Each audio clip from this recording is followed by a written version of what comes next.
Recording studio Sheikhpura. कवन जाति के चाही दुल्हा हमरा बता देंगे, हे गे हमरा बता देंगे। कवन जाति के चाही दुल्हा हमरा बता देंगे, हे गे हमरा बता देंगे।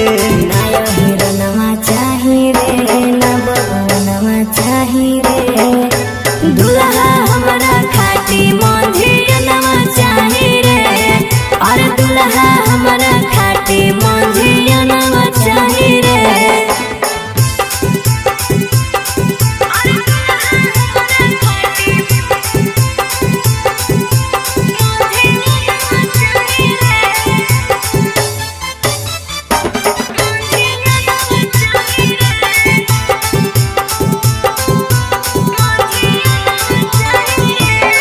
आगे ऐसन कौची खास हा कौ मांझी जी में छौड़ी करो ही जे ये तना पसंद। और के ताना बतैयो तोरा खुला के रे छौड़ा, ओ करे पडोला है मोर मन। आगे दोसरा जाति के नाम लेते जाही गोसाई गे, हे गे जाही गोसाई गे।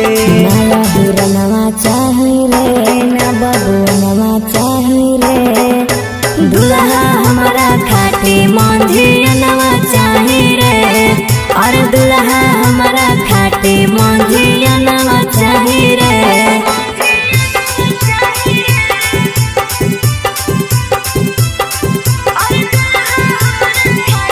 बिना रिकॉर्डिंग स्टूडियो शेखपुरा।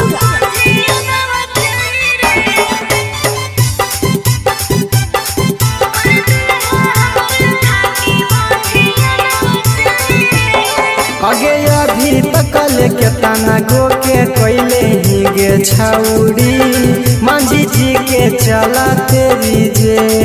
और मिलते जब खाती मंझियनवा रे छौड़ा, करे ले दिल से साले। आगे बादल बिहारी चाही कि राइटर जीवन चाही गे, हे गे जीवन चाही गे। नया हिरनवा चाही रे, ना बबुनवा चाही रे, दुल्हा हमरा खाटी मंझियनवा चाही रे, और दुल्हा हमरा खाटी मंझियनवा चाही रे। कवन जाति के चाही दुल्हा हमरा बता देंगे, हे गे हमरा बता देंगे। कवन जाति के चाही